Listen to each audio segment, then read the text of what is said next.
So stare a course for nowhere. And drop the anchor, my little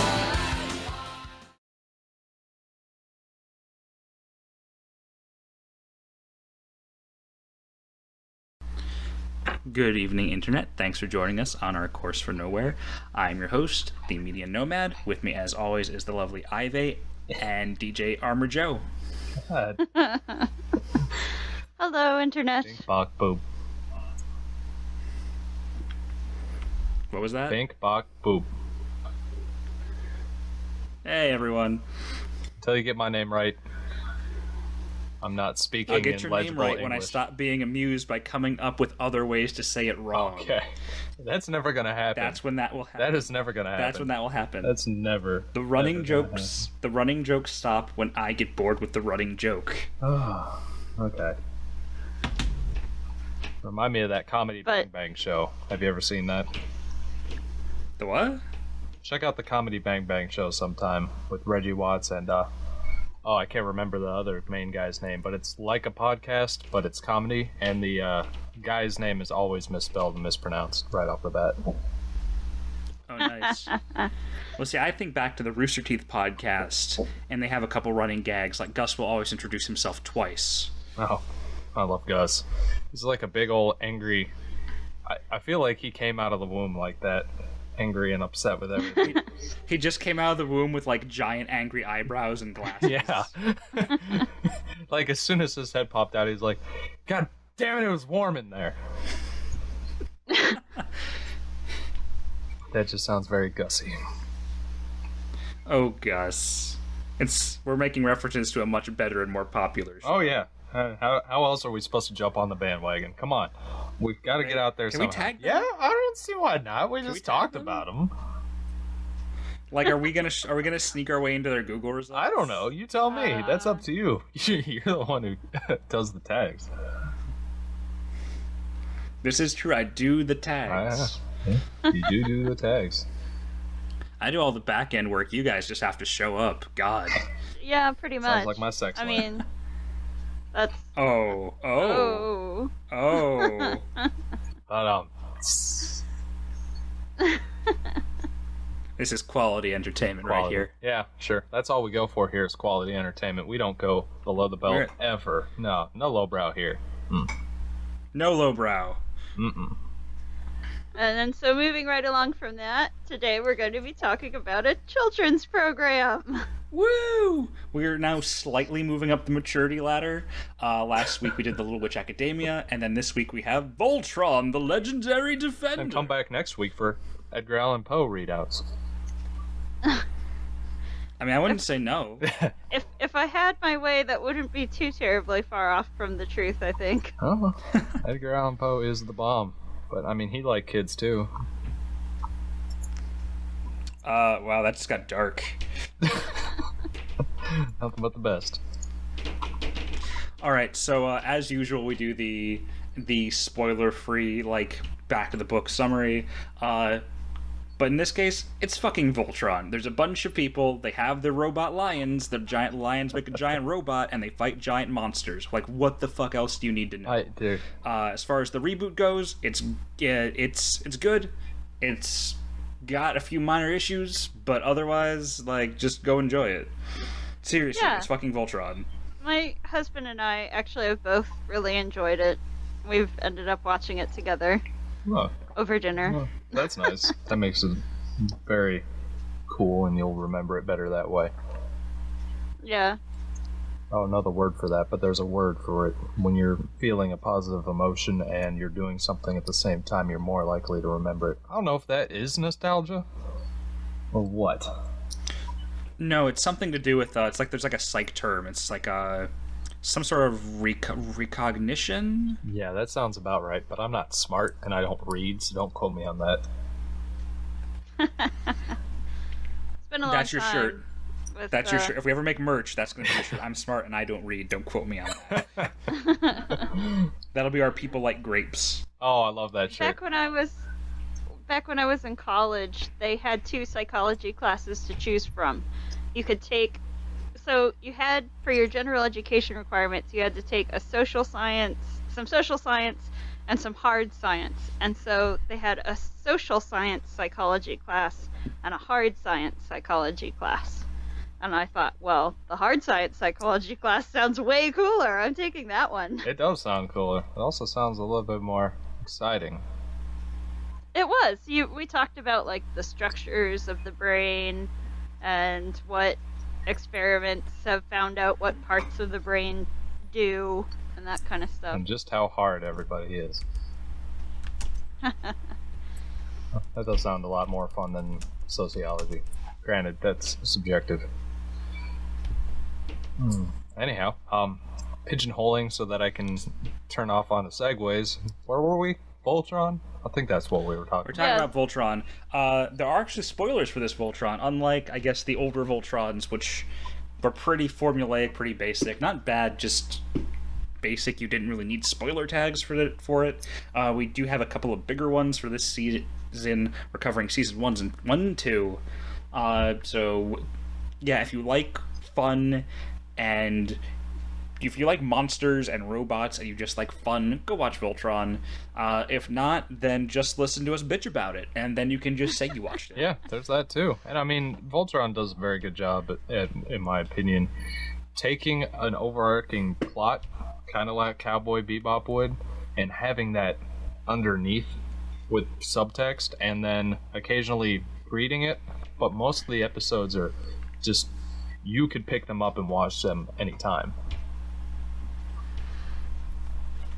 Yeah, I think that's fair. One thing I really liked about the show, actually, was because they have the longer form format, the show got a lot less formulaic. Because if you look at the original series, it was essentially robot shows up, there's some shenanigans, they form the robot, they beat the monster with the blazing sword, end of episode, and that was lather, rinse, repeat until you have the series ended. Now, with the longer form, they knew that they had this audience kind of more built in for the long haul, so there might be occasional stretches of the show, 1 or 2 episodes, where you actually don't see them form Voltron at all, but let's say like they do a full episode or 2 without forming the Voltron, but then the episode after that, it's just 30 solid minutes of robot fight. Yeah, and I never actually watched the original Voltron at all as a kid, so. Neither did I. I knew it was on Toonami. I'd watch it on occasion. Most of what I remembered was that there were in fact lions. They did in fact form a Voltron. I remember the checklist of the robot forming sequence. I remember what pissed me off, even as a child, was that the pilot's suit colors did not match their lions. I don't know why that was a thing, and it pisses me right the fuck off. I'm a kid, and I'm just like, I'm probably like 6 watching this going, what? Like being actually like viscerally angry that the suits did not match the lions. What do you... Because I couldn't keep up. Yeah, it was the simple little OCDs of childhood that say, that shouldn't be correct. No, why is that a thing? I was way more crotchety as a child than I ever am as an adult. So you were Child Gus. I was child Gus. I was born with little angry eyebrows and a tiny goatee. Okay, alright, all makes sense now. Did you wear the fedora too? No, I did not have one of those. Well, I know my grandfather had one, and he was my hero growing up. And so, like, I would try and do the things my grandfather did. Like, he always took his coffee black, and so I'm, like, a second grader, and I would be around adults, and I would be asking for black coffee, because I wanted to emulate my grandfather. And he had, like, the hat and the long coat, because that just was the style back then. And so I kind of carried that through, but then douchebags co-opted it and fucking ruined it for me. Yep. Douchebags and truckers. How dare they? I'm never gonna fucking forgive those assholes, because like I just liked the hat because it was like it was nice and had this sleek design. It was cool. It reminded me of my grandpa, who was my hero. You know, I dug on that whole vibe, and then for whatever reason, douchebags latched onto it, like these faux intellectual MRA My lady. head up their own ass. Yeah, this is where we get the hate. Bring it on, neckbeards. The tipping intensifies, stuff like that. Rage intensifies. No, they co-opted it, and now I can't fucking wear my hat anymore. Without. So I have to switch it up. I will say, when I would wear it, I would dress around it. I would do usually a nice button up, almost always a tie pin, nice pants, and then I've got leather dress shoes that I would wear with it. So I would never wear the hat, just wear it with a t-shirt, which is what I see a lot of, where it's just like a t-shirt or just like a silkscreen shirt, and like some sneakers and cargo shorts, and I just want to like grab them and go, respect the hat, son. You can't just Yeah, I don't know you how can't many just expect times to be I've seen classy. you wearing like a what do you call it? A vest or something like that. Like a nice vest. Yeah. You wear a nice vest with a good. No, like I've good got shirt, a nice good shirt, nice pants. It was very.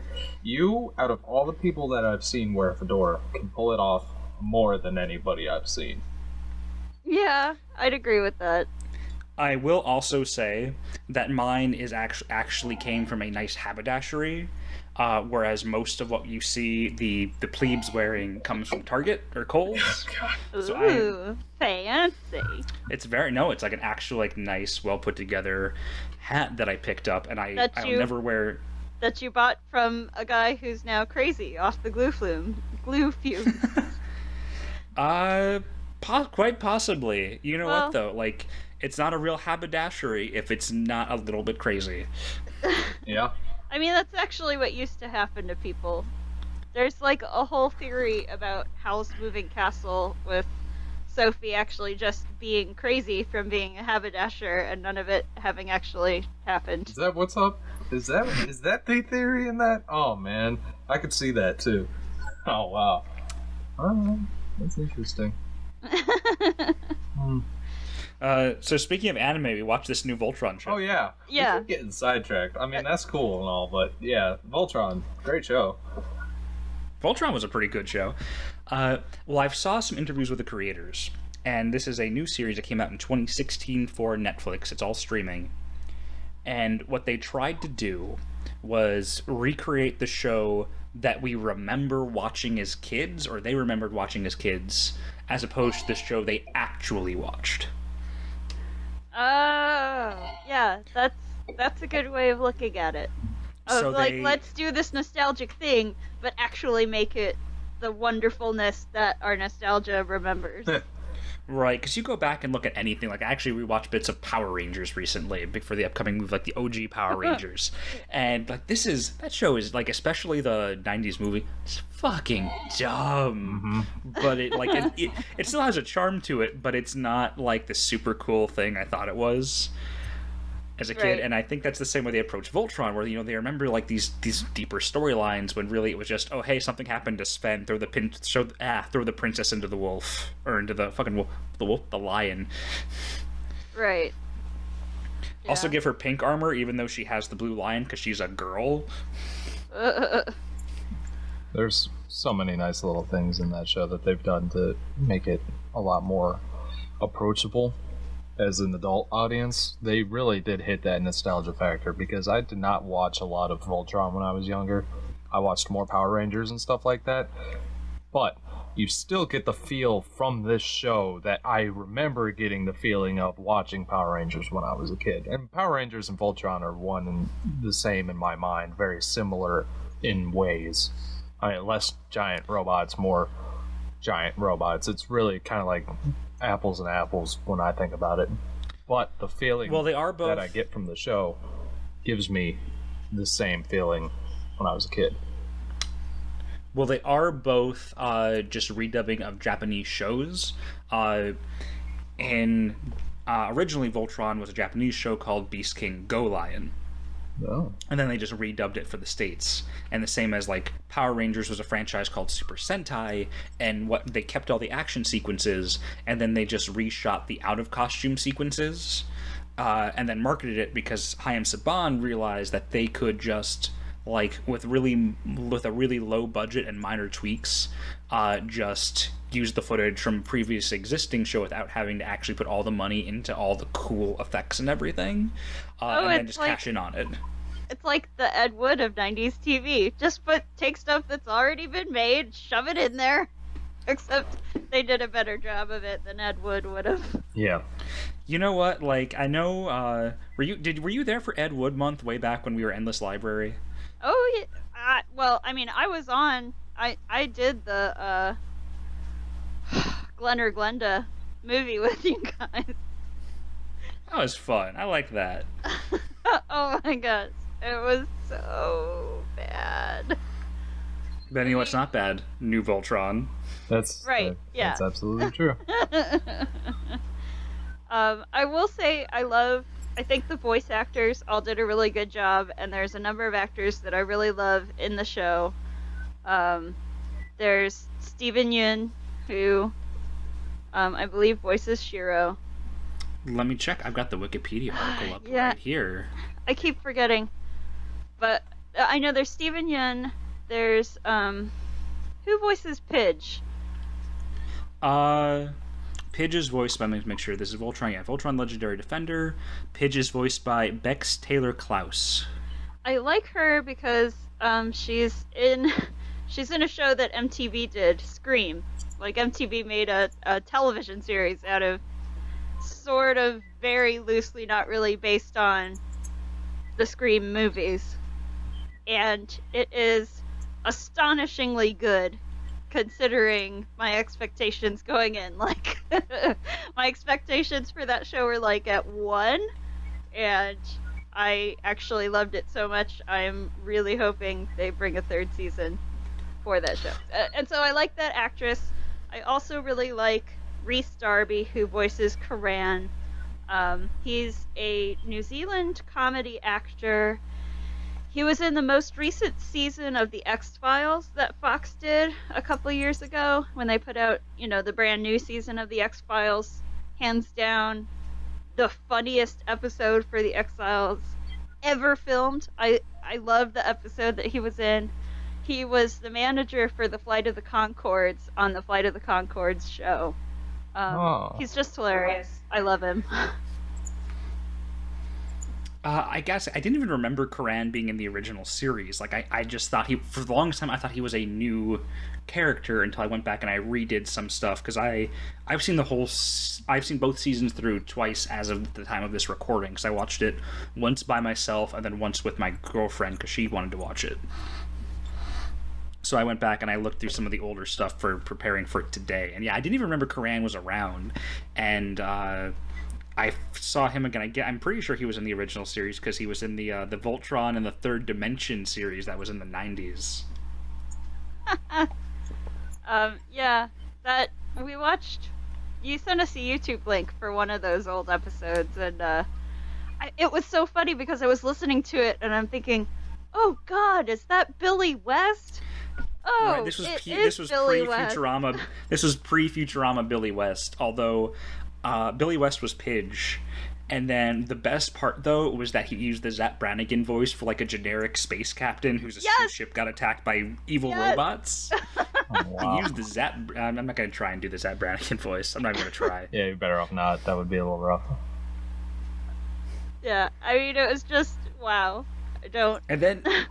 And then Tim Curry was the bad guy. Tim Curry was Prince Lothar. Oh. Was that Tim Curry? Did Tim Curry do? Oh, wow. That was Tim Curry, and then they had Kevin Michael Richardson playing Zarkon. Interesting. It's quite the mix you got there. Oh, and I think Clancy Brown was in that too. Sheesh. Oh yeah. Oh God, I love Clancy Brown. I do. But that wouldn't be enough to save Voltron. If even Tim Curry and Clancy Brown couldn't save that one for me. No, it was so bad.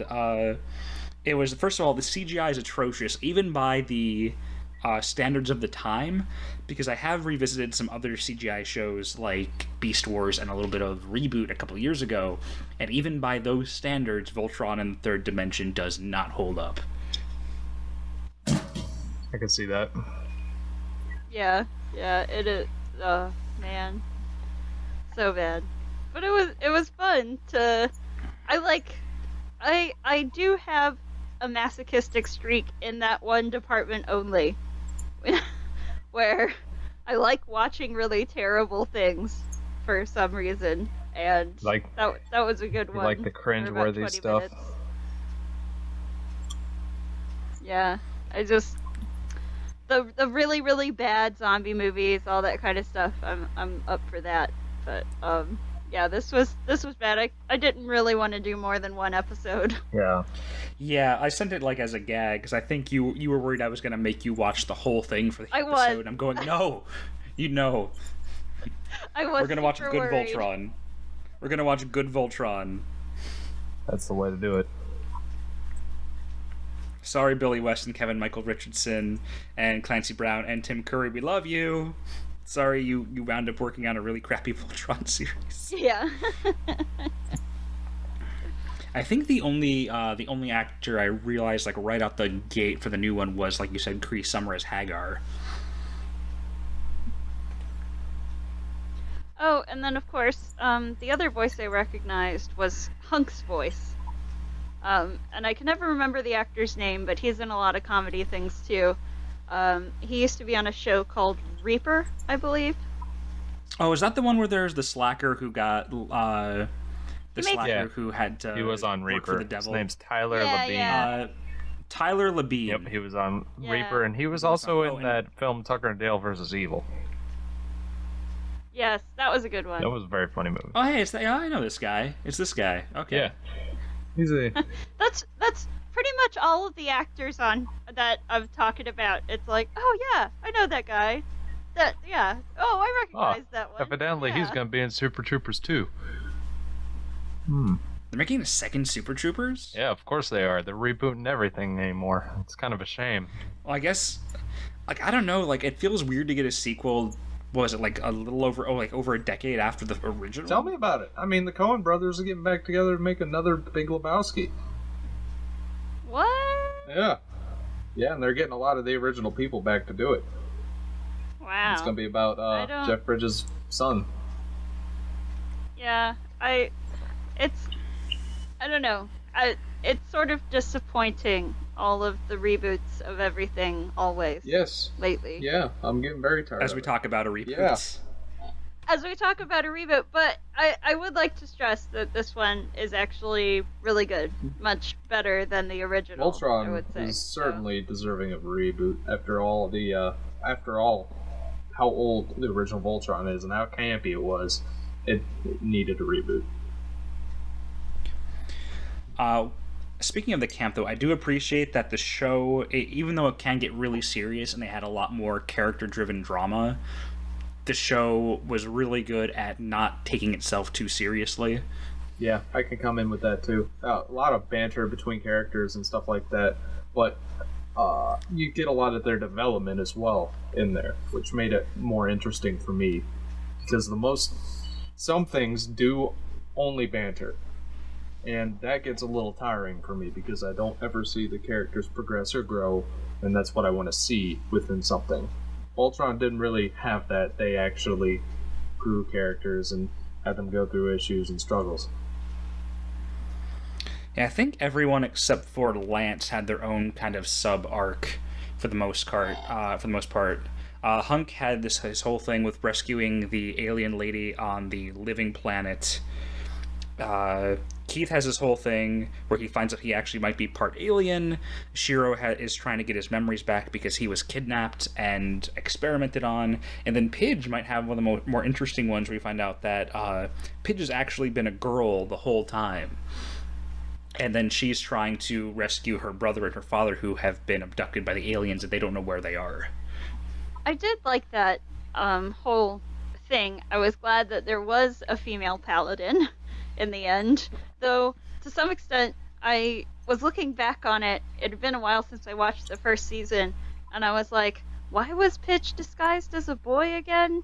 Was it because no girls were allowed at the academy? And I looked back and like, no, there's other girl students at the academy. It's because they recognized her at the academy because she had already broken in to try and steal information based on her father and brother were both scientists, and they're on this scientific expedition to Kerberos with Shiro as the pilot.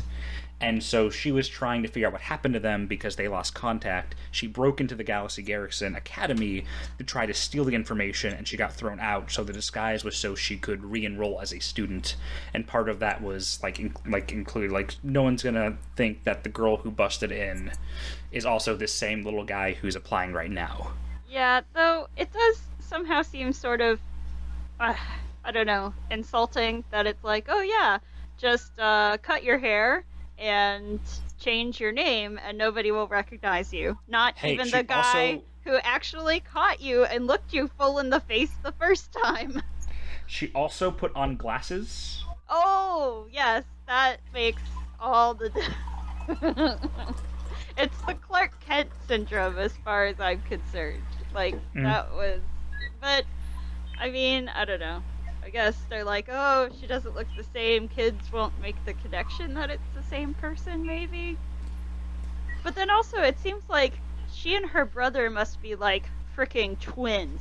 If she has a picture of herself and her brother. And the other Voltron members who see it think that it's her with a girlfriend. So, like, Right. they must seriously be, like, actual identical twins for that to be. I think her brother's a little bit older, but they just Yeah. look a lot alike. Yeah. So, I mean, I liked that she was a girl, and I did like that whole plot. I think they just, I don't know, tried to make it too simple for kids to understand, or, I don't know, like, stumbled a little bit on the logic of the whole thing, if that makes sense. A little bit, but I am kind of glad they were able to Trojan horse a little more diversity into the show. Yeah, Yeah, I really would have liked to see another female paladin. I would have too, honestly. Well, given that in the original series one of the paladins gets really badly injured and then the princess replaces them, I wouldn't be surprised if one of these 5 gets knocked out of commission for a handful of episodes and then Allura steps in with their line to kind of help fill in the void. Oh. But still, I mean, you could have still had another female paladin. Like, for example, I think Keith especially. You could have swapped Keith out for a girl and not had to have changed a single line of dialogue for the whole thing. Or even, I feel like Lance doesn't have any kind of characterization other than he's a creeper. And... I will say, Lance, even though he's really heavily featured in the first couple episodes, he almost seems like they're billing him as like one of the as a central character. He doesn't get a whole lot of development. He's the only one without his own little subplot. He really likes the ladies, and he has a kind of one-way rivalry going on with Keith. Keith barely knows he exists. But he has that rivalry going on, and then he gets some really, really minor scraps in a couple of episodes, and I really do worry that Lance is pretty much underdeveloped, and since Allura did take the blue line in the original show, I'm kind of worried they're going to try to knock Lance out of commission in an upcoming season to get Allura into her line. Oh, that would kind of make sense. But I guess, I feel like they could have, scrapped Lance's whole personality and created an interesting female character in his stead. Like, those would be kind of my 2 candidates, I guess, for having a more diverse female cast. Female cast, yeah. Yeah, and I would have also, Allura is a woman of color, but she's also an alien. So, all the paladins are... Shiro doesn't really seem Asian or anything, even though he has a Japanese name. Well, I know they make a point to say he is Japanese, at least in some of the... Like, in any of his bios you read, they make a point to say that he is Japanese. Okay. And then Hunk and Lance are both noticeably darker skinned, which they weren't in the original. And then Pidge is now a girl, so that means Keith is the sole token white guy. And I love that now they just have the one token white guy. Okay. Yeah, I guess that makes sense. Though, it does sort of say something that I watched this whole thing and I never really caught on. That like, to me, they just all seemed like white guys. Like they didn't act a certain ethnicity? No. I didn't really notice like, there's variation in skin color in white people. Like, not everybody is white as the driven snow. And so none of them were really dark enough to say to me that's a person of color or a person of a different race. We need. If that makes sense. We just- I didn't even. I thought, I didn't even notice the difference in skin tone between Hunk and Lance and Shiro and Keith. Well, I'm looking at pictures of Hunk right now, and he actually looks about the same skin tone as the Water Tribe from back in Airbender. Yeah. Yeah. I Oh, can yeah, feel I it. guess that's true. Now that I'm looking at it. But at that rate, also when I tend to look at shows and I start focusing more on gender and more on race or sex or any of that sort of stuff within the show, I find that it's almost like I'm trying to fill a void in the show that it's not doing something or enough for me, that I'm starting to pick these holes at it and trying to undermine it. So the fact that I didn't find myself doing that with Voltron made me happy, because it meant to me that it was a decent show that I could watch and not have to think about that too much. Because when I want to watch something, most of the time the last thing I want to do is think critically about it. Unless in this case, when we're talking about a podcast, then I will sit down and critically watch it. But I found myself slipping less into analytical mode and more into enjoyment mode watching the show. Yeah, because I'm with you, because I wasn't thinking about it a whole lot as I was watching. I think I saw the pilot episode, and I thought, oh hey, they darkened the skin tone on a lot of these characters. That's really good that we are seeing more diversity. If for no other reason than it gives cosplayers some more variety, some darker skinned cosplayers more variety. Because I know they get crap for cosplaying outside their very limited skin tone pool a lot of times, which is really bullshit. Yeah. But it's like I noticed it at first, and then like and then I didn't really think about it very much until the end of the second season, where I was thinking about it. I realized, oh wait, yeah, Keith is the token white guy, because everyone else is darker skinned, and then except for Pidge, who now is a girl. Yeah, that's true. And now that I'm looking at Hunk, yeah, he definitely is darker. I mean, almost as dark as Laura. Yeah, I'm scrolling through. Someone actually has drawn him kind of like with the whole, like, in some trunks with some, looks like Pacific Islander style tattoos. So yeah, he looks like he could pass as like Hawaiian or Filipino or something if you were actually really thinking about it. Yeah. Yeah. I do as think... much, Sorry, I was thinking, it did seem funny to me how Allura and Karan, that at first when I was watching it, I was kind of like, why does Allura have a nominally British accent, and then you have Rhys Darby, who has a clearly New Zealand accent? Like, and so to me, it just sort of seemed odd, the pair. But then I was looking at it around online to see if anybody else had the same thoughts, and they had. And somebody said, well, they're from the same planet, but that doesn't necessarily mean they came from the same country. I mean... Right, these two accents exist on our planet. Why do aliens all have to have the same language? Or the Right. same accents? Yeah. It doesn't matter though. When the aliens attack and we have to band up and unite, we'll have one common language. It'll just have different dialects. That's all. And that'll be English, the proper language. It'll be interesting to see where it goes too, because It's not going to be the English that we're speaking now, because it's going to have to very quickly transition into something a lot of people can understand for a war against the aliens. The universal language of dick jokes. I'm not that optimistic about our ability to all pull together and start speaking the same language. I don't think that's gonna happen. Well, when giant aliens come down and suck your brain out through your belly button, we're going to have to figure something out. Yeah. Just saying. Yeah. I've seen well, the light. yeah. They came down and probed me. I know what's going to happen.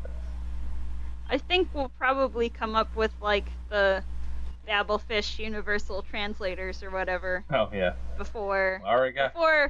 it relies on people learning languages. We're gonna find a technological workaround so nobody has to do anything. Oh, got it.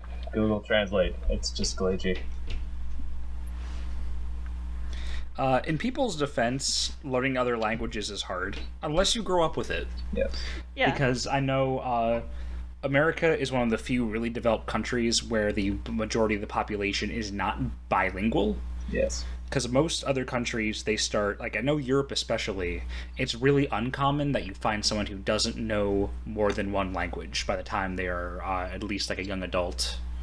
They usually know at least like enough of a different language to pass, because there's so much more cultural integration that it just makes sense to learn more languages. And I personally want to see more language taught in schools. I know they're phasing it out. Well, I know they're phasing out the Department of Education possibly if this bill ends up going through. Yeah, the House and we might lose Senate. the entire So, Department of Education.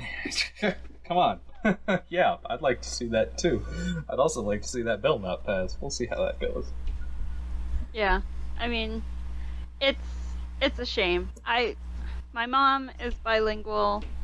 I'm close to being fluent in Japanese, but yeah, the earlier you start learning a language, the better. And I know I didn't have any language learning opportunities until I was in high school, really. So Yeah, me either. And now I'm severely behind the ball, and I'm in a German dance group, and we go over to Europe, and I'm like, ein Bier, bitte? Danke? Großbier. Ja, danke. Ich liebe Bier. Yeah. plus, I think it's Oh, good. the It's Germans. good for everybody to be immersed in another culture, or at least talk to someone from a different culture. That's how opinions and radical ideas get formed when you don't talk to anybody in any other cultures. Like, look at all these, look at most of the radical groups you can pick up. Like, for instance, a good representation would be the very alt-right white supremacy groups. Do you think a lot of them sit down and talk with black people? No. Do you think a lot of them did? Not necessarily have an educated conversation with them. If they had, maybe they'd have more respect for them. Who knows? Yeah. So, But I guess- mean, they do watch a lot of Fox News, and that's basically the same thing, right? Right? Oh, yeah, absolutely. That's the best outlet to watch. right. Like, not gonna lie, I've kind of lost my patience for a certain degree of bullshit lately, and because I like to get my news from a lot of different outlets. I pull from a bunch of like newspapers and online sites, and of like from stuff from different countries, different ends of the political spectrum. And so part of that diet, I made a point of integrating like the Fox, like the Fox and kind of the Rupert Murdoch like wing Breitbart. of the media, just the Breitbart. I started following Breitbart. I started following Fox News, and I've just spent the last like 2 weeks just punching the hornet's nest that is the Fox News comment section. Because you hate yourself. That's the only conclusion I can come to. Like, we already knew that I hate myself. That's a foregone conclusion. We know this already. I will say it's interesting because you start to what I'm doing right now is I'm actually saving screenshots because I feel like I'm going to start compiling this into some larger analysis later on. First of all, you'd be surprised the frequency of how often someone with a picture of a dog as their avatar is a complete shithead. Maybe that's just, It's just you like- know, lots of people have pictures of their pets as their avatars, so there's Maybe. bound to be at least some of them that are complete assholes. You'd be so, like, I figured that, but there's so much overlap. I'm wondering, like, is there a connection here? And just like, look at, here's my cute puppy. Also, all the races need to die. Wow. It's like a picture of a Cocker Spaniel advocating genocide in concentration camps. Right. That gets me excited. Oh, but thankfully we don't have any of those problems in Voltron. Thankfully, those things Nice don't exist. tie-in. Voltron is kind of doing like the Star Trek future, where everyone, where all these cultures are coming together, and everyone's super chill about it. Yeah, like everybody just gets along without trying too hard. There's a little bit of it with the Valmera, though that's more about, I think, the hopelessness of being enslaved for generations than it is necessarily about race. Yeah, I can feel that. And it does seem like a very casual, get along sort of feel. It was nice. Because you don't see that a lot, and you don't see it work well. But when it does work well, it just works. It's pleasant. Like, here, great example, my favorite would be Firefly. Everybody's different. Everybody's got these sort of backstories that are very splintered and fragmented, but everybody's there and everybody kind of gets along. Yeah, I'm with you on that. So yeah, Voltron is Firefly. Huh. I did like the whole thing with Keith and Allura, and when Keith finds out he might be part Galra, and Allura Galra being basically the Galra is the evil alien empire that they are fighting against is primarily Galra. Yeah. Allura has this, like, she's generally really sweet until it comes to the Galra who wiped out her species, so that's understandably a sore spot for her. And so when we find out that Keith might have some connection to them, she really starts to shut him out. Yeah. Yeah, and I think that it was kind of hard to watch. It's not necessarily the kind of thing that I want to see. It's frustrating, but at the same time, I think it's really true to life that you can have people who've been just born into being racist and have been taught to be racist from the cradle, and 70 years later they just don't know how to try to integrate into larger society. That I think to some extent Allura knew that her feelings were unreasonable, but at the same time, even though feelings are unreasonable, it's extremely difficult to overcome them. And I'm glad that it shows that she does ultimately overcome those feelings. Well, I actually wouldn't see it like that, because they make a point of saying when Allura was younger, they were actually all allies with the Galra, and Zarkon, the biggest of the big bads, was in fact the original paladin of the Black Lion. So that's not any sort of racism that was, like, bred into her. Oh yeah, that's true. This is something, like, she was fine with them, and then these people did bad things, and she's harboring this hatred. And, she learns that she may not necessarily want to transfer that to Keith. It's good character development. I like seeing this, where you can acknowledge that someone's behavior may not be good behavior, but you can still empathize with it. Like, when you see Allura starting to shut out Keith, it's still... It breaks your heart a little bit to see the sweet magical princess burning someone like that. But then you still get it, because she's kind of earned her dislike of the Galra at this point, given everything that they've done. And then Emperor Zarkon doesn't help that at all. He's not a pleasant gentleman. God, like, Zarkon's... Can we talk about how awesome of a villain Zarkon is? Yes, we can. Absolutely, we can. I mean, the fact that First of all... the fact that go he ahead. wants the lions because they represent the biggest threat, but because he was a black paladin, also, spoiler alert, that's just a really cool tie-in to the whole sort of underlying hatred there. That's a really great plot piece. Yeah, that was Oh, a I much better motivation for his obsession overall than just, oh, these things can destroy me, so I need to destroy them first. Though at the same time, it sort of made me feel like, dear evil overlords, for your own safety, please do not become insanely obsessed with the MacGuffin of the show. Thank you. Keep all arms and it was legs actually kind inside of the cool. vehicle at all times. It was kind of cool to watch it kind of become an obsession that ultimately wrecked him. Like, that was probably his biggest downfall, was that he didn't want to destroy Voltron because the Paladins were inexperienced enough at first that if Zarkon had gone all out against them, he probably could have destroyed Voltron by now. But he wanted that power back, and so he never gave the solid kill order, he always ordered a capture, and that was, in a lot of cases, what gave them the room, which gave the heroes the room to win.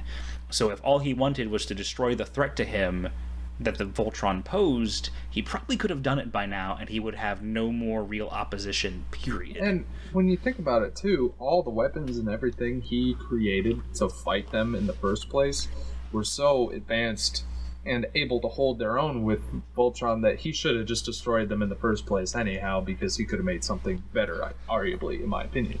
So I think they... Yeah. Oh, go ahead. no, that was just about where I was going to cut off. What was really cool was that Voltron is clearly, like, absolute bleeding edge. You know, it's science, but it's also magic, and it can do all of these incredible things. And one really cool thing is we actually see the Paladins grow with their lions. They keep unlocking these new abilities. But now, because I think it was 10,000 years between when Voltron are shut down and when like Allura and Karan went into stasis, and then the new heroes came in and restarted the whole thing. And that time, Zarkon has kind of been able to recreate some of that, and so Voltron, as incredible as it is, especially for the time, is now no longer the absolute top of the heap in everything. Science and magic and technology have now essentially caught up to it, so it's a lot more likely to engage in a fair fight than it was back in its heyday. So I got the feeling that they kind of hinted that Voltron actually has a lot more power than the current set of Paladins are able to access. You know, the way that they grow and bond and discover new abilities. My impression was that Voltron is actually still has a lot more that they haven't accessed yet. And the one thing I really enjoyed about the show is that there's sort of like with Gurren Lagann, that show, it was an actual mechanic of how your fighting spirit actually determined how well you could use the robots in that show. And there is some of that in Voltron, and for me it was kind of really fun, just connecting it to Gurren Lagann in that way.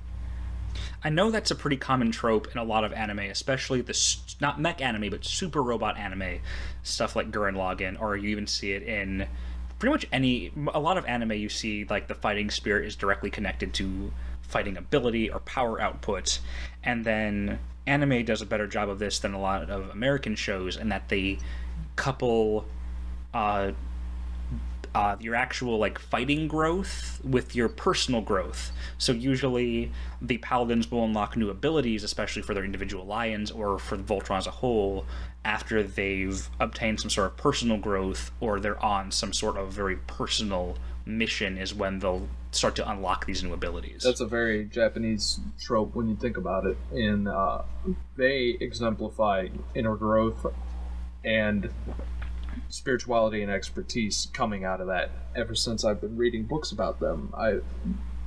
Stuff that dates back to the 1600s and things like that, translations, they all go to these sort of ideas that you can go away from a problem for a while and then come back a changed person and go after it in a different way and then succeed. That's the classic hero tale that was written into Star Wars. When you think about Luke Skywalker, he had an idea, he didn't quite know how to do it. He found out that he had all this great power and he had to run away from it. He had to run away from his problems, and then he thought, and then he grew as a person. He faced his own fears, and then he came back to it and conquered it. And that is a classic example of the hero story. You see a lot of that in these small plot lines between these characters. You see them struggle with things and then fail and then think about it and then grow as a person and then succeed later on over them. And it's good to see that in a kids show as well, because a lot of the animes that happen and tend to be more adult. And you don't get that as much in American cartoons. American cartoons always struck me more when I was younger as you're badass off the bat, and you're just badass. There you go. Congratulations. Right, you're kind of, especially in American comics, which is what a lot of American cartoons are based on, even if not direct adaptations, but at least creatively, they pull a lot from that superhero well. And American superheroes tend to start out with like a base power level, and they might occasionally get a new ability or get some new tool in their arsenal, grow a little bit, but it's not often connected with any sort of personal growth, and they kind of maintain a much more like plateaued power over time. Yeah, that sounds very much Dragon Ball Z-esque, but they also changed that formula a little bit later in the series, in the Cell series. But yeah, that is a common trait. I think my favorite growth episode, at least the one-off growth episode, was Pidge. Pidge is the tech wizard.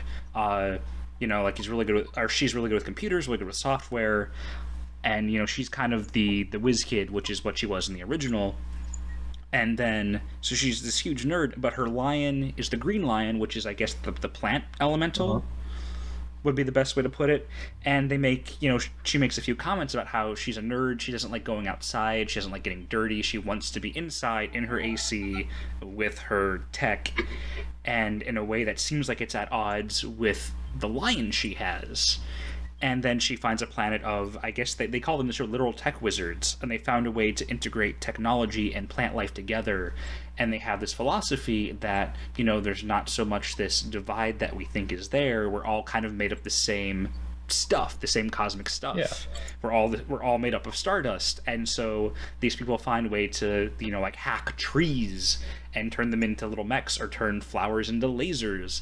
And realizing that this divide isn't there is what helps Pidge break that down, and then she gets some really cool new abilities with her lion at that point. And I think that might be my favorite one-off episode of the season.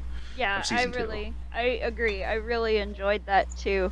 And I think to some extent, watching the characters also get that level up reward along with their personal growth, it sort of reminds me of the same kind of satisfaction from leveling up in video games, if that makes sense. It does make sense. I equated it to the same thing too.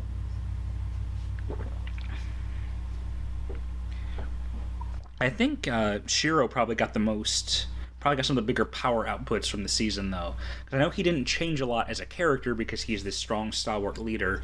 Most of his development came less from him growing as a individual and more about him connecting with his lion and dealing with his own insecurities of how can he go up against Zarkon, the previous owner. Because they make it a point in the show, it's really a major point that Zarkon can actually, at least in the beginning, still has power over the Black Lion, and has, in a few instances, wrestled control of that away from Shiro, and has found ways to use that against them. And so his big moment in the second season was when he connected with the Black Lion on a level that Zarkon never could, and forced Zarkon out.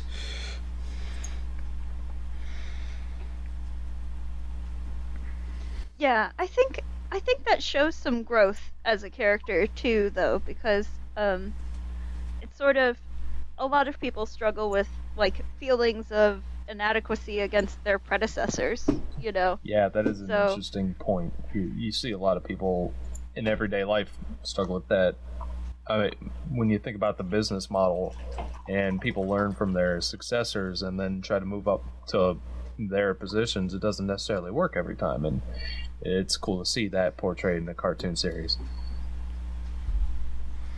I think the biggest moment for him, because he is the leader, and he originally starts trying to counter Zarkon, he starts trying to assert dominance over the Black Lion, because that's how Zarkon rolls, as he is the emperor, he is in charge, he will exert his will on everything, and Shiro tries to match that will, and he finds out that the way he connects with the Black Lion better is not by trying to dominate it, but by trusting the lion and working together with it, as opposed to having a master-subordinate relationship with it.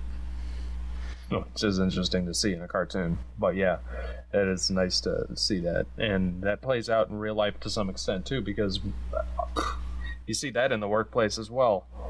People have trouble trusting other people to succeed and do well in their environments. And next thing you know, you're getting this fractured sort of element within a group, and that's the last thing that you want is mistrust and people overloading themselves with work simply because they don't think anybody else can handle it. Yeah, I like personally the way I see it. I would much rather, because I've been in certain environments where I have been like lower on the chain of command, and I've actually had people working under me in different environments, and I much prefer working with them, because even when I was in charge, I would never delegate anything I didn't have to. It was never like me trying to force anyone to do something. It was I got the best work out of people because I was willing to like pay attention to them, see what their abilities were, know how far I could push them, know when I needed to teach them, and know when I needed to be hands off with them. It's a better way of handling that situation for sure, because then lead by example really plays into it. There's also sort of the difference between just brute forcing something and finessing it. You know, that everybody has different strengths, and you might see someone else just power their way through something, but that's not the way that you're able to do it, you know? Right. It's, everybody comes and approaches things from a different angle, and that's what makes us so good as humans. But a lot of people who are in leadership positions or ownership positions assume that, and I'm not saying everybody does this, but assume that their way is the only way, the right way. So that falls into sort of a negative connotation, and as an individual you have to be able to stick up for yourself and say, hey, your way of doing things isn't necessarily wrong, but my way of doing things isn't necessarily wrong either, and we should try to bridge that gap, because I'm not going to do as well doing it your way necessarily. Well, to me, a thing I notice more often than not is that the people who want power, who are seeking out those leadership positions, may not necessarily be the best people for that. Usually the people who are driven because I want this power because I'm a type A douche bro.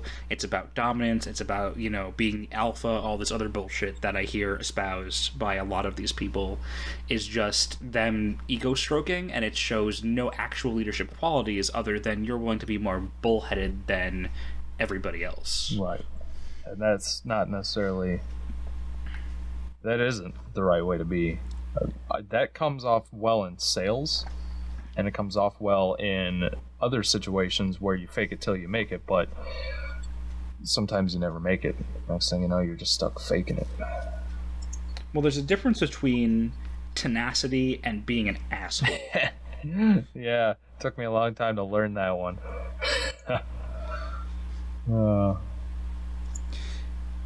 I will say, though, like, going back to Zarkon specifically, he didn't get a whole hell of a lot of screen time. But when he was on, it was pretty cool. Like, he was very cold, he was very commanding, and he had one of the best villain art designs ever. Like, it's just lots of sharp angles, he's got a cool scar, and then he eventually, by the end of Season 2, gets his own robot that can go toe-to-toe with Voltron, and that's one of the coolest mechs I've seen anywhere, ever. Yeah. Even before he gets his own mech, he basically can he can breathe in space, because fuck you, he's Zarkon. And he takes on Keith and the Red Lion. It's just him standing on the hull of the ship with they have these shape-shifting weapons called Bayards. And it's just, they all have them. He still has his Black Paladin Bayard. The other Paladins all have theirs except for Shiro, because Zarkon's got it still. And he just goes out there with his Bayard and takes on takes on Keith and the Red Lion just by himself with that one-handed weapon. And he whoops ass, too. And he wrecks it. And then when he gets that armor later on that's got, like, the wings that are bladed and glowing, oh, God, that stuff was awesome. Yeah, those are really cool. Yeah. And if you pay attention to, the weapons that he uses in his armor are the same weapons he uses in the fight against Keith, just scaled up. Oh, wow. Yeah, I could believe that. That is really cool. Oh, it was so cool. Yeah, that mech design. If I remember, I'll put a link to it in the link dump. If anything, it reminds me of Gundam.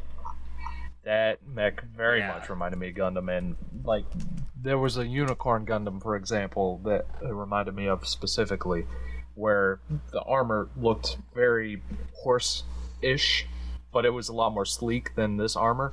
But it would part, and then when it parted, all the parts that parted glowed red, and it just made it larger because it wouldn't separate completely. It would just part and extend, and the extensions were all glowing red, and that reminded me a little bit of Zarkon stuff. Yeah, because I'm looking at it now, and it's beefy in all the right places without being like too overblown. Lots of really sharp angles. The cool thing about the wings, they aren't actually physically connected. They just kind of hover behind, and they can like change shape to whatever they need to. And the helmet looks like his face, and it's also glowing purple, which is another, I think, might be a reference to more anime stuff, because I know color coding in America, purple is a more feminine, weak color, but in Japan, purple is a color of villainy. Like that is how they do shorthand, is bad guys are purple. And so I think it's a subtle nod to that. But I'm glad you brought up Unicorn Gundam, because I have a dumb, unrelated story to Unicorn Gundam. Oh, now this I want to hear. So I was at a con, and I found like a little cheap Gundam model kit, and it was the most ostentatious thing I'd ever seen. It was this pink Gundam with all this giant armor, and it looked like if Elton John had a giant robot, this would be Elton John's giant robot. And all the text on the box was in Japanese, and so I just started calling it Gundam Fabulous.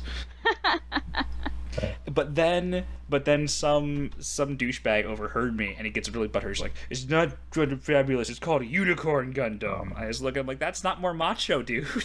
Oh, not at all. I mean, yeah, the fact that he got defensive about it makes it even funnier. Like, he got defensive that someone would refer to, his ostentatious purple robot as fabulous, just offended him on a deep personal level. And it wasn't even Unicorn Gundam. I found out later on, through my girlfriend, who's a huge Gundam fan, that it's not Unicorn Gundam, it was Justice Gundam. Which first of all, screw you, show. I'm gonna keep calling it Gundam Fabulous. That works.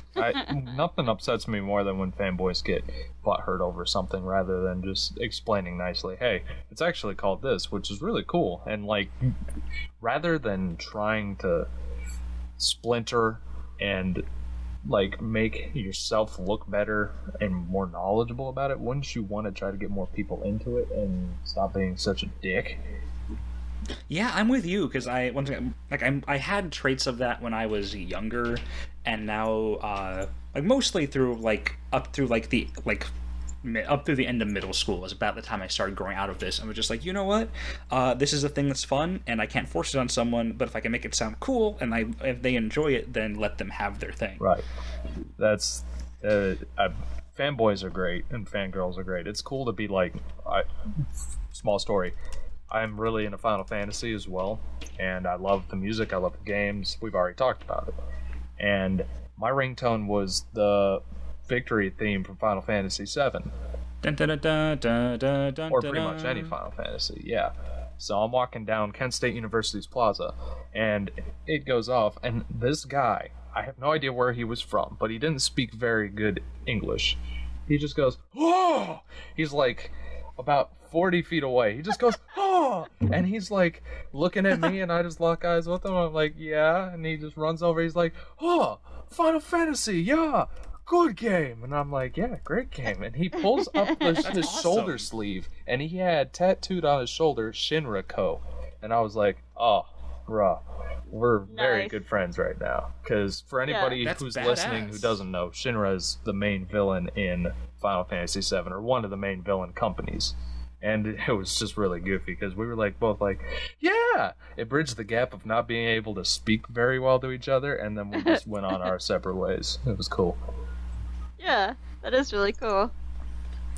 Yeah, I love getting multicultural stuff together, because it does kind of bridge that gap, and I like seeing cross-pollination. Like, Voltron's a good example of that, because it's an American-produced show, and it finds a lot of these Japanese tropes that work really well and integrates them in. It's not, because I've seen occasionally stuff that'll try to be, like, air quotes, more anime, and what they'll do is they'll just try and, like, throw in some chibis, or make it really, like, throw in some chibis, or like do the mouth flaps weird, or add like giant pulsing veins. I know in the late 2000s they even did this thing where American produced American companies with an American team would produce manga based on American movies, and you'd still have to read it right to left for no other reason than that was what was selling for those kids who are into their animes. What? I mean, Yeah, no. Of course. that's so weird. What? And so it's really nice to see a creative team that has looked at this other way of doing things and found out what works with it and why people resonate with it, and not just this surface level stuff, and finding ways to work that into their own storytelling for its own benefit. Yeah, Yeah, that is that very makes cool. a lot of sense. And the anime bridges a lot more gaps than just America and to Japan, because I know the French are very in anime as well. I mean, look at Code Lyoko, for example. That show's French produced and French written, but it is very anime. It's very got a lot of like samey sort of qualities when you compare it to American anime, for instance, but not so much Japanese. So it's cool to see how that stuff spreads around the world. Yeah, and this is admittedly going back quite a ways, but I think, for me at least, one of the coolest things Daft Punk ever did was the anime. I didn't even know Daft Punk did an anime. Oh yeah, it's like basically it was an album of music, and all of the music videos connected together into a feature-length movie. That was an anime. Interstellar. 5555. Yeah, Well, it's a good thing there's it's all those super fives. cool. You should check it out. All right, I'll look into it. The Wikipedia entry says Interstellar 5555, the story spelled with a 5, the story of the secret star system, but all the S's are 5s. Yeah, it is a little silly, but I thought it was really fun. Just the collaboration between this French musical group and anime. I don't Yeah, know. that is cool. You don't see that a lot. Oh man, speaking of like collaborations with animated music videos and stuff, are you guys into can you take fast-paced stuff music-wise? Yeah, I'm pretty much into that. Ivy, what about you? I don't like a lot of screaming and yelling, but other than that, I'm pretty open. Okay. Well, this is just impressive in its own right. I'm going to go off on a segue here for a second, but I found this band called Lightning Bolt. Have either of you heard of them? No, I have not. Okay. The strangest band I've ever heard of. It's a noise group where the bassist pre-plays most of his, like, constant riffs and stuff on his effects pedals and, like, loops them. So he's listening to them and looping them, and then he'll, like, play the parts and then solo over them and stuff. And the drummer is just riffing out these crazy metal drumming riffs, and he sings. But the only way he can sing is by having a contact microphone up against his face that's held on by a luchador mask. And they play these crazy-ass songs that sound like they should be way more members than just two guys. And their animation in one of the music videos, which I'll link in our Skype, and I'd recommend to everybody to check out who's listening, is it's called what's it called? Let me look it up real quick.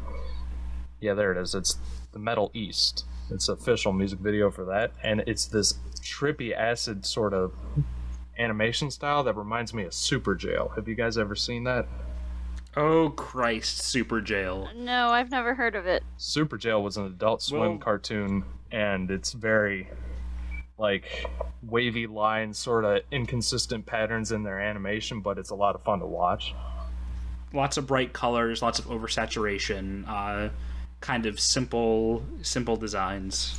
Yeah, so to see something like that with this music in the background is the fact that two members can do as much music as they can. The fact that a drummer wears a luchador mask just so he can sing blows my mind.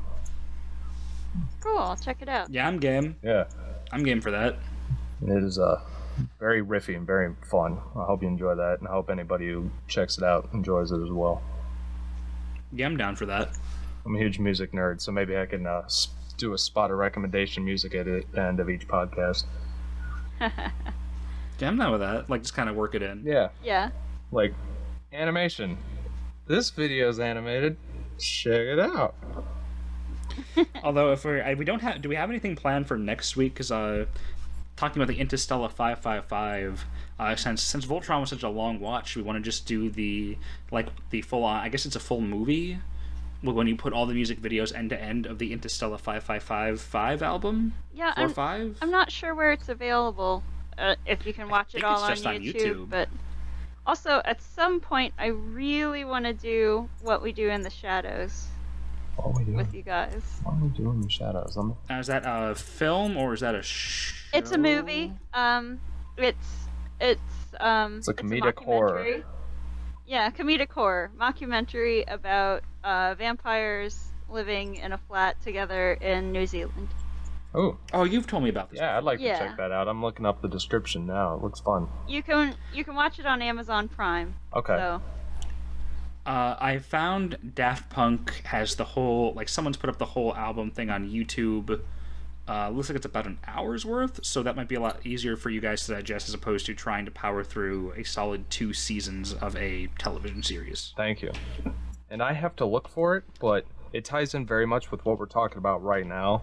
There is this YouTube series that mocks Power Rangers and Voltron, and I can't find it. I used to see it all the time, but maybe that's just because it was me and I looked up weird things on the internet. This entire group of actors does this garage cardboard style version of Power Rangers, but the Red Ranger is constantly pissed off and swearing, and there's this guy named Jumbo that is the main villain, and all he does is take things and make them jumbo, and it's just uproarious, hilarious, and I'm trying to find it, and I think you guys would really like it. okay, cool. So we got a few ideas going for next week. So Oh, Daft Punk. But- They're Yes, the I guess ones just with parting- the blue people. Oh, okay. I guess we've talked everything we want to talk about with Voltron. Can I just say though, because there's so much I feel like we're gonna be losing some of the stuff I wanted to talk about because we're looking at the first 2 seasons as a whole. First off, end of season, both season finales were actually pretty big downers. Yeah. Yeah, I kind of got to the end of both of those seasons and I was like, oh, you bastards! Don't. Ugh.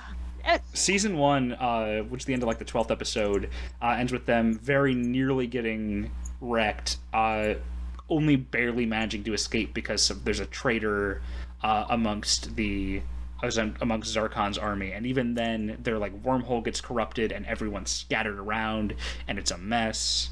And then they do pull back together, and by the end of season 2, they have this big plan to take out Zarkon. It almost works, but then Zarkon's got his own armor. They manage to cripple Zarkon and put him in a coma, but not actually defeat him.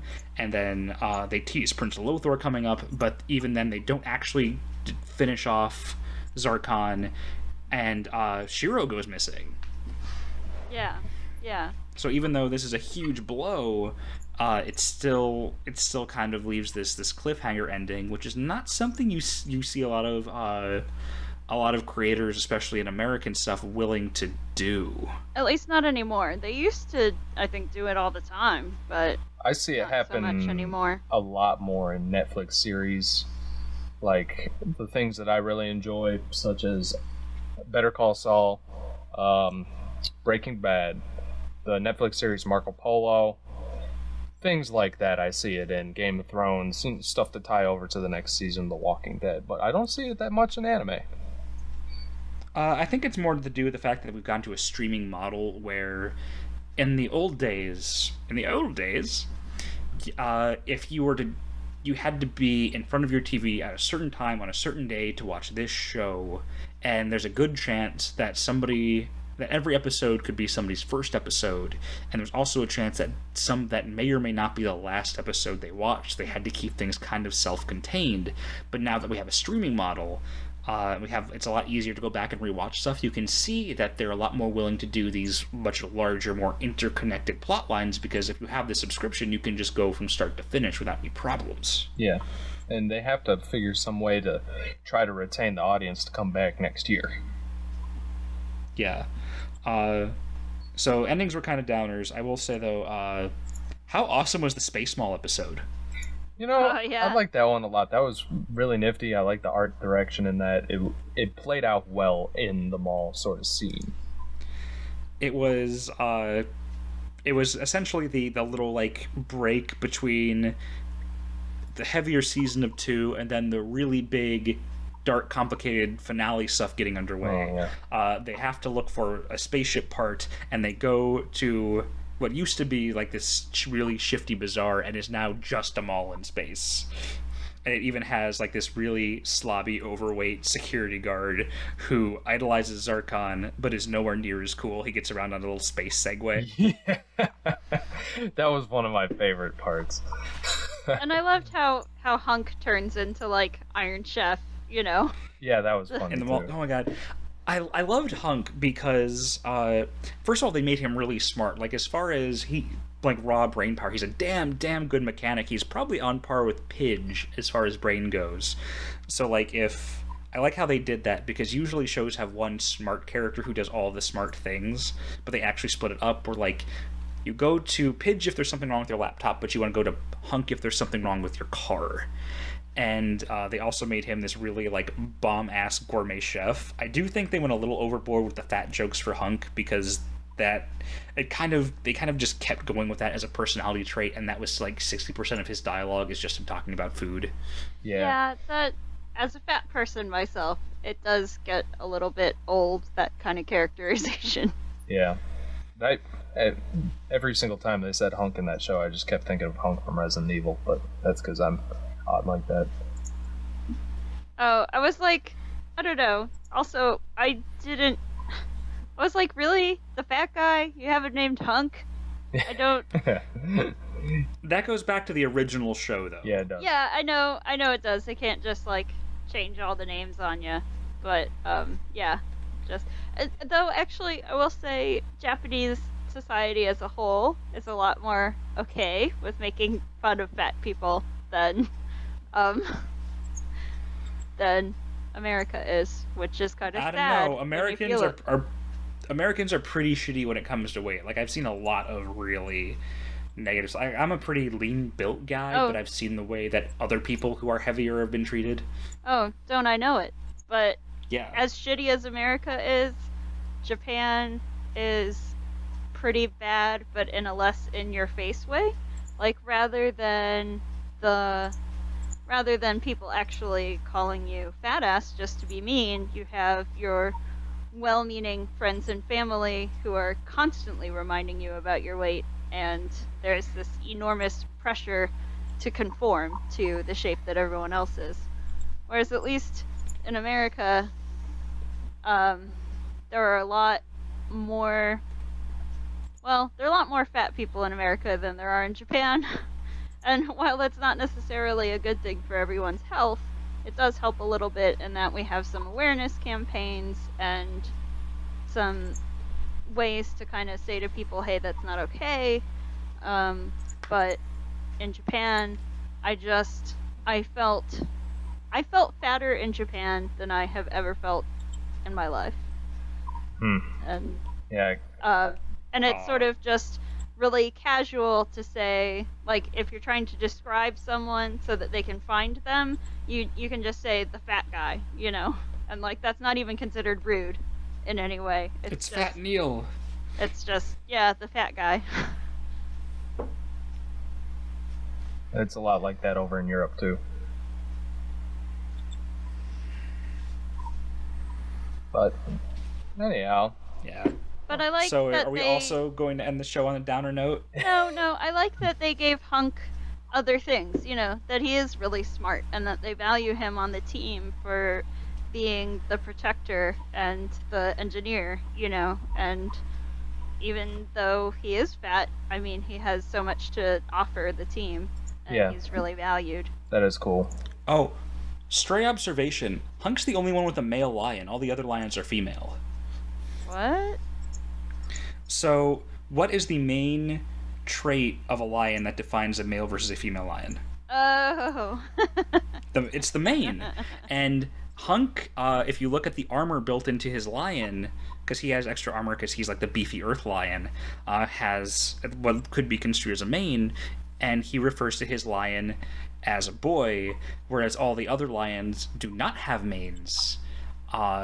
So one would think of them as female, And Pidge is the only one who genders their lion apart from Hunk, and Pidge's lion refers to her lion as a she. So it's like just a random observation. I'm pretty sure that all of the lions except the yellow lion would be female lions. Cool. Well, that is cool. Like, I'm not sure how super relevant that is to anything. It's just something I kind of noticed, and I'm not sure if anybody else noticed. No, I didn't notice that one, so thanks for pointing it out. Nope. Like, we kind of think as male is the default, but I'm just thinking, for lions, none of them have manes except the yellow one. Yeah, yeah. And even the yellow one doesn't get a mane until the reboot. True. But hey, it has been fun talking about all this jazz, but I'm getting close to a deadline for a project that I have to finish up, so I'm gonna be scooting off here. And, yeah, I've gotta go make some grilled cheese. And I have to go to bed. Good night, everybody. Alright, awesome. Night, everybody. I'll get this audio file over to you ASAP. Awesome. Alright, later, guys. Bye-bye.